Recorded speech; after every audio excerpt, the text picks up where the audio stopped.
Class 9 में एक chapter है बल। कक्षा 9 में एक चैप्टर है बल, उसको हम लोग पढ़ेंगे कि बल क्या होता है। ठीक है, कौन कौन बल किस तरह के होते हैं, संतुलित बल कौन सा होता है, असंतुलित बल कौन सा होता है। तो क्लास 9 का चैप्टर है बल, फोर्स।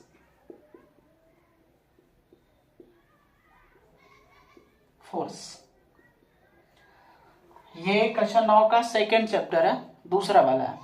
तो जानेंगे बल क्या होता है। ठीक है, देखो जब मैंने चैप्टर का नाम लिख दिया फोर्स, तो फोर्स के बारे में जानना जरूरी है। तो बल एक बाह्य कारक है, एक बाह्य कारक है जो किसी वस्तु पर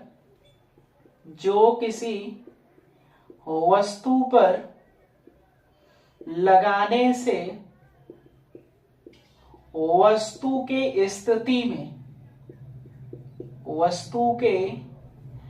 स्थिति में परिवर्तन कर देता है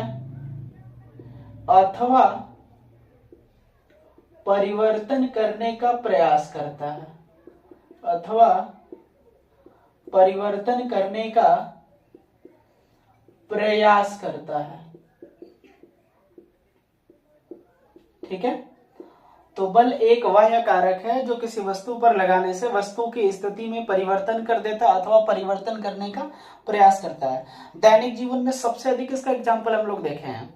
किसी भी वस्तु को जब हम उठाते हैं तो उस पर एक बाहर से हम क्रिया करते हैं, जो बाहर से क्रिया करते हैं उसको बोलते हैं बाह्य कारक। ठीक है, और जब वह कारक किसी वस्तु पर लगाया जाता है तो वस्तु की स्थिति बदल जाती है।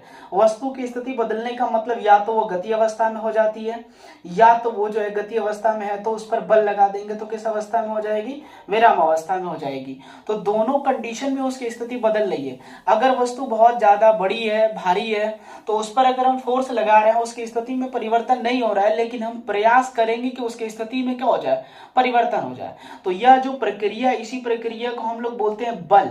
ठीक है, तो बल एक जो है पुल है, पुश है, जिसको हम बोलते हैं पुश। पुश का मतलब धक्का या खिंचाव। ठीक है, ये भी हम बोल सकते हैं धक्का या खिंचाव, ये भी एक तरह का बल है। तो बल वह बाह्य कारक है जो किसी वस्तु पर लगाने से वस्तु की स्थिति में परिवर्तन कर देता है अथवा परिवर्तन करने का प्रयास करता है। बहुत सारे एग्जाम्पल हमारे दैनिक जीवन में ये मिलेंगे कि जब भी हम किसी वस्तु पर जो है बाहर से कोई काम करेंगे तो वस्तु की स्थितियां बार बार क्या होती रहती हैं, बदलती रहती हैं। और स्थिति बदलने के साथ अगर स्थिति कभी नहीं बदल रही हो, वस्तु बहुत ज्यादा बड़ी है, तो उस स्थिति में हम उसको परिवर्तन करने का क्या करते हैं, प्रयास कर रहे होंगे हम। ठीक है, तो बल एक जो है बाहर से होने वाली प्रक्रिया, किसी वस्तु के अंदर प्रवेश कर उसकी स्थिति में परिवर्तन नहीं कर सकते हैं। जैसे में अगर कोई कार खड़ी है तो उस कार के अंदर प्रवेश करेंगे और प्रवेश करने के बाद हम चाहें कि कार को धक्का दे दें तो ऐसा नहीं होगा। मतलब कि जब भी हम किसी वस्तु की स्थिति में परिवर्तन करेंगे तो वो बाह्य एक जो है कारक होगा और बाहर से ही हम क्रिया करेंगे। ठीक है, तो ये एक तरह का बल है। अब बल होता है तो हम किसी भी वस्तु पर जो बल लगाते हैं तो बल के कुछ प्रभाव होते हैं। तो बल के कुछ प्रभाव कौन कौन होते हैं। पहला प्रभाव यह होता है कि जब भी हम किसी वस्तु पर बल लगाते हैं तो वस्तु के स्थिति में परिवर्तन हो जाता है, पहला कंडीशन। ठीक है, वस्तु के स्थिति में परिवर्तन होता है। ठीक है, क्या लगाने से, बल लगाने से।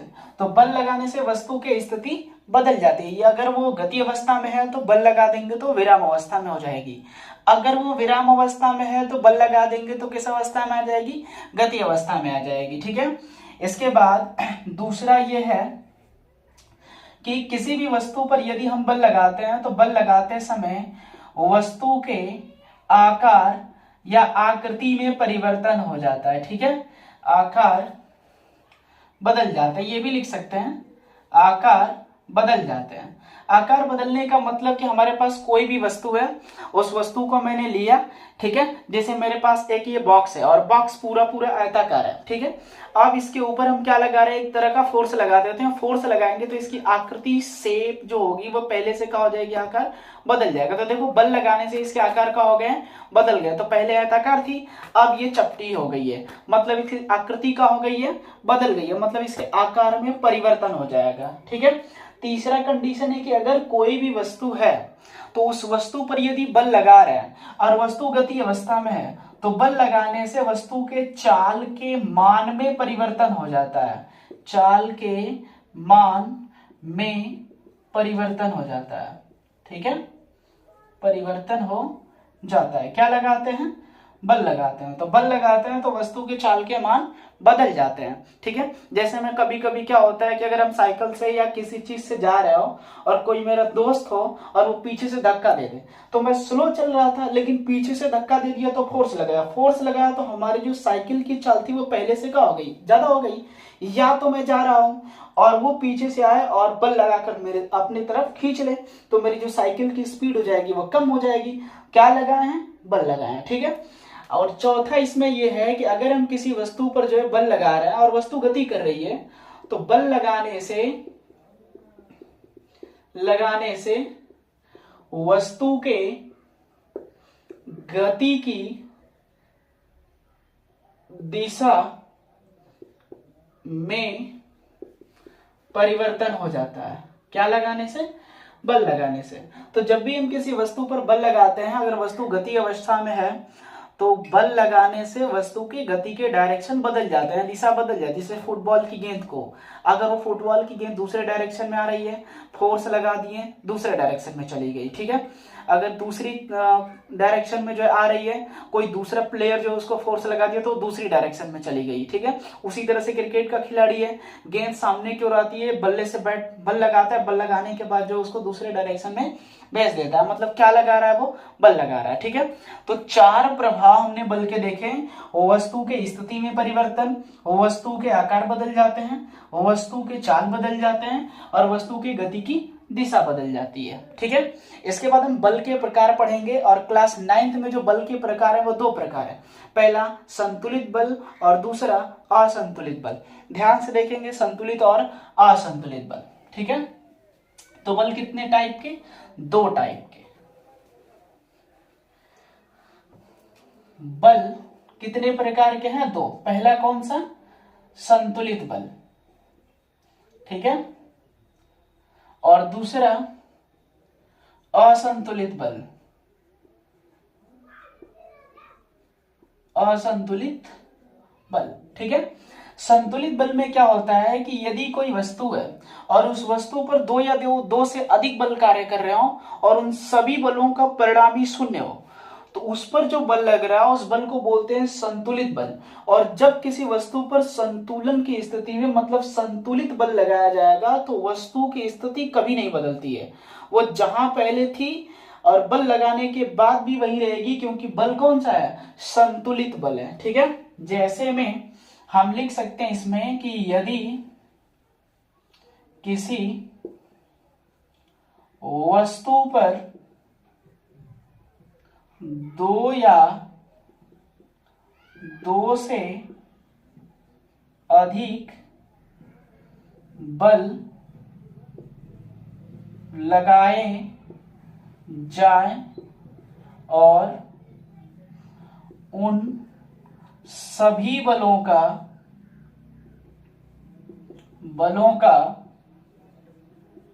परिणामी बल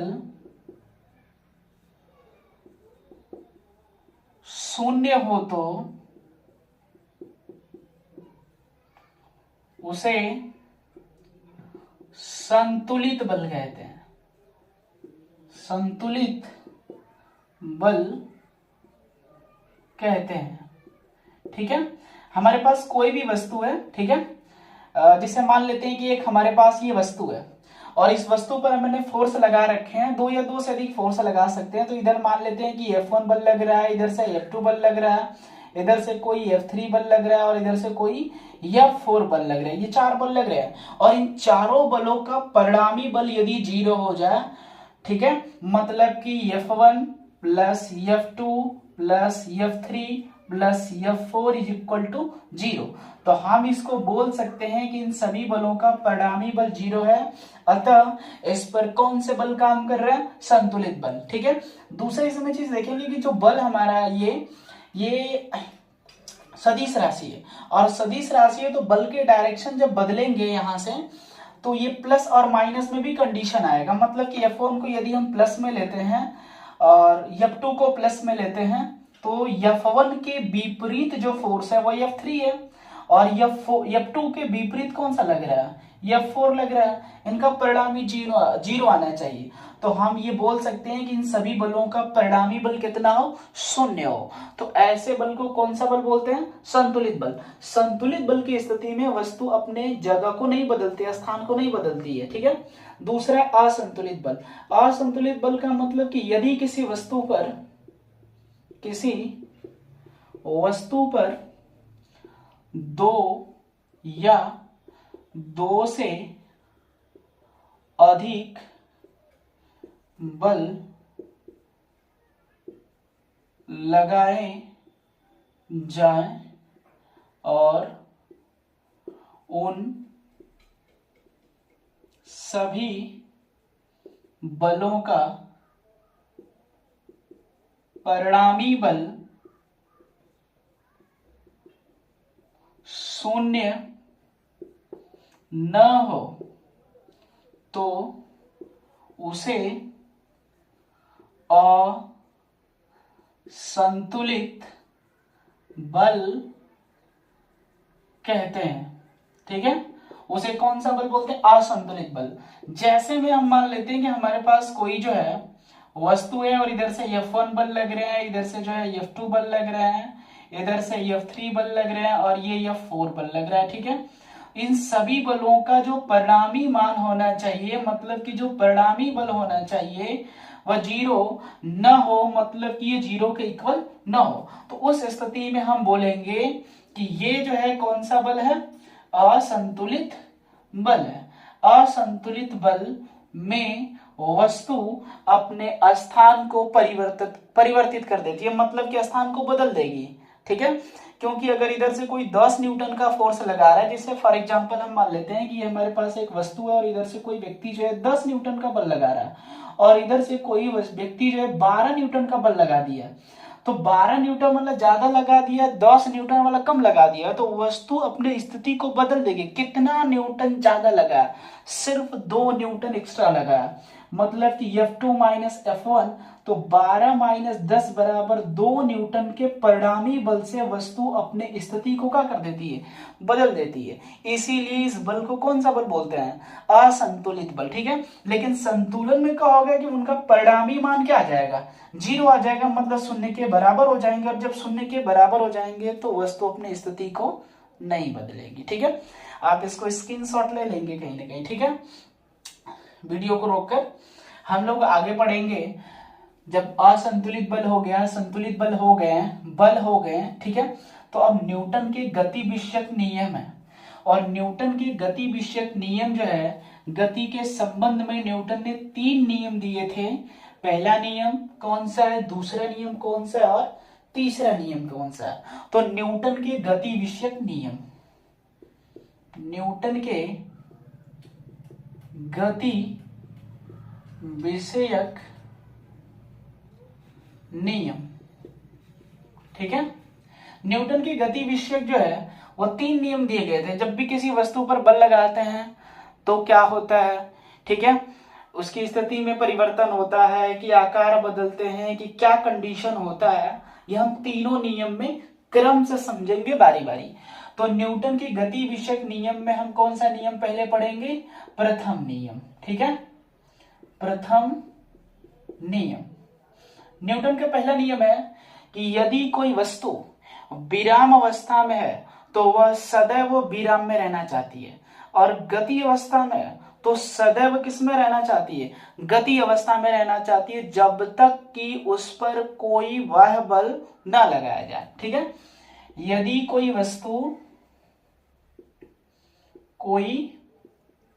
वस्तु विराम अवस्था में है तो वह सदैव विराम में रहना चाहती है, ठीक है, तथा गति अवस्था में है तो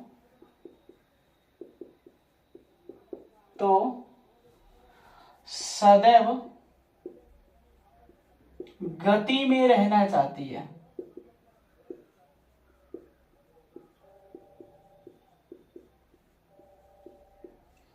जब तक कि उस पर कोई बाह्य बल न लगाया जाए, ठीक है। बाहर से अगर बल लगा दे रहे हैं तो वस्तु जो है स्थितियां बदल देती है, गति में है तो विराम में हो जाती है और विराम में है तो गति में हो जाती है, तो वहां पर जो है ये नियम काम नहीं करेगा। मतलब प्रथम नियम के अनुसार ये कहा गया है कि यदि कोई वस्तु विराम में और सालों से विराम में है तो हमेशा वो विराम में रहना चाहती है, ठीक है। और यदि कोई वस्तु सदैव गति कर रही है, बहुत दिन से गति कर रही है, रुक नहीं रही है, तो वो हमेशा चाहती है कि गति करे। लेकिन अगर बाहर से बल लगा देंगे तो फिर वस्तु की स्थिति बदल जाएगी। और पहले नियम में कहा गया है कि हमें बाहर से कोई बाह्य बल न लगाना है, तो वस्तु हमेशा उसी कंडीशन में क्या रहेगी, बनी रहेगी। तो ये न्यूटन का पहला नियम, ठीक है। सेकंड नियम न्यूटन का द्वितीय नियम, ठीक है। सेकंड नियम न्यूटन का दूसरा नियम यह है कि किसी वस्तु पर लगाया गया बल वस्तु में संवेग परिवर्तन की दर के समानुपाती होता है, ठीक है। देखो बताते हैं इसको। किसी वस्तु पर लगाया गया बल वस्तु में संवेग परिवर्तन की दर के समानुपाती होता है, ठीक है। तो किसी भी वस्तु पर यदि हम फोर्स लगा देंगे तो लगाया गया बल वस्तु के संवेग परिवर्तन की दर के समानुपाती होता है। मतलब कि F अनुक्रमानुपाती डेल्टा P बटे में डेल्टा T। संवेग परिवर्तन की दर, जहां भी दर शब्द कहेगा वहां पर हम टाइम को जोड़ेंगे, ठीक है। अगर केवल हमको बोलता है कि वस्तु में संवेग परिवर्तन हो रहा है तो सिर्फ हम डेल्टा P लिखते हैं। संवेग क्या होता है आगे पढ़ाएंगे हम। तो फिलहाल यहाँ पर ये जानेंगे किसी वस्तु पर लगाया गया बल वस्तु में संवेग परिवर्तन की दर के समानुपाती होता है, ठीक है। इसके बाद न्यूटन का तीसरा नियम है तृतीय नियम। तृतीय नियम, ठीक है। तृतीय नियम है कि प्रत्येक क्रिया की